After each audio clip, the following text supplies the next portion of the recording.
are many and varied, but these are our sources. Now, to do this in the capital city of the RSS also sends a signal that there is an alternative vision of India to the one that is celebrated by an important institution in this city, the RSS. And so that's why I chose to accept this idea by Ashish and come here and do these various symbolic things. Belief, including from the other side that the election's already over, when I don't believe it is. And I'm not going to withdraw for the very simple reason that a lot of good, ordinary, innocent people have placed their faith in me. I can't betray that forward and fight in their name. So I'm going to fight till the very end. You can be quite sure that those who have been going around saying this, and some who have called upon me to withdraw, they are going to be disappointed. You're up for a good fight, basically. Yeah, and a friendly fight. I keep stressing this is not a battle between enemies or rivals or anything. There's no dushmani here. Kharge Sahab and I have worked together on many occasions.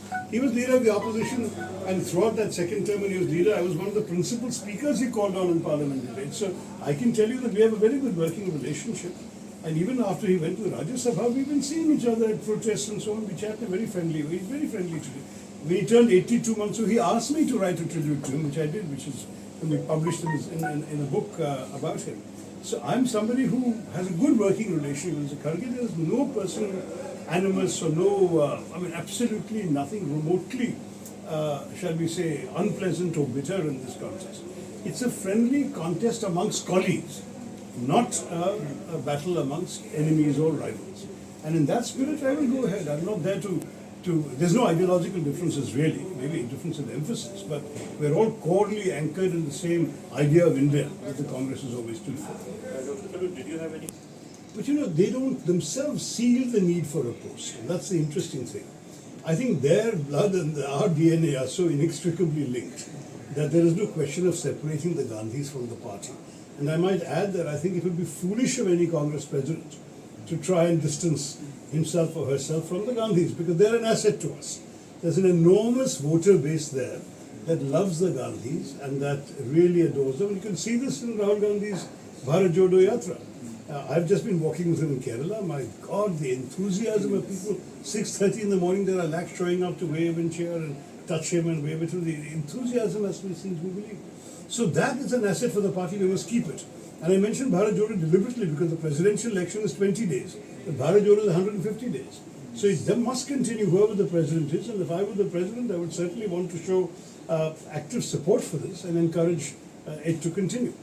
But at the same time, they have not shown any need to run the party with the post. In fact, to run the party at all, because if they wanted to, they could have done it without going through an election.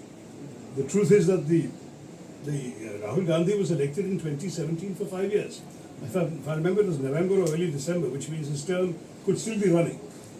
He could easily have just withdrawn his letter of resignation. The working committee would have endorsed it unanimously with a sense of relief, and he would have continued if he wanted to. I was there about a week before that, and then I saw Priyanka ji and I saw Rahul, and then I came back to Delhi, and as you know, I filed my nomination, which means that at the time that she spoke to me, she issued the same thing to me that she then gave Digvijay Singh 4 days later, 5 days later. And it's the same thing that her spokesman and Mr. Madhusudan Mistry, the Chief Election Authority, have said openly on the record to the media, which is number one, it will be a free and fair election. Number two, that there will be no official candidate. Number three, that the Gandhis themselves will remain neutral. And Mr. Mistry went so far as to say if anyone implies that there is an official candidate, ye baat sahi nahi hai. And he said it twice. I even tweeted the extract from his statement so people should not doubt that he actually said it.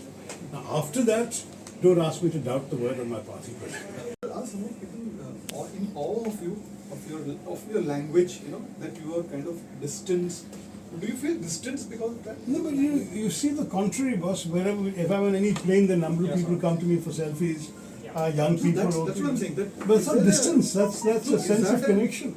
No? Is there a sense of connection, or is there a sense of that being overrun by some figure who utters unpronounceable? I had a beard like yours. Maybe that would have happened. I want to say bless you.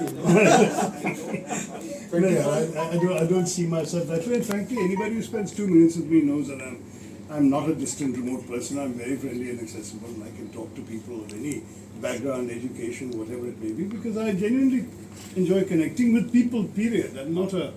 I'm also very happy sitting alone in the room with a computer writing. That's a different matter. But when I'm out with people, I enjoy connecting with people. I don't mean that. This elite business is nonsense here. I mean, I come from a humble middle class family. My father was a newspaper executive for the Statesman, not the Times of India. Okay. And I grew up with the only sort of virasat I got. There was no crores in the bank, there were no lakhs in the bank. It was just a good education. And me and my sisters, whatever we accomplished in life has come through education and hard work. Now, of course, I was blessed that I was damn good at taking exams. I kept coming first at everything, and I ended up getting scholarships and going abroad and studying and getting good degrees and getting good jobs. But the fact is that it still required hard work, application, and so on. And that's how. So when people say that I'm elitist, I say on the contrary, I'm an embodiment of aspirational India. Any middle class kid can aspire to the same life I've had by working the way I did. Study hard, do your exams well. If you also have a personality that will enable you to enjoy extracurriculars, I did. I was a debater, I was an actor, I was a quizzer, and I was a union president. So I did have that side to me as well. But even if you don't have that side, do the first part, do the hard work, the exams, get good results, get good jobs. All these guys who've gone on to head companies in Silicon Valley are sort of the equivalents of what I was. None of them, as far as I'm aware, comes from a particularly privileged background. They're all from middle class families that believe in education and hard work. I think many middle class Indians, young people, realize that that's their path to success, and they look at people who've achieved it and they look at me in that way.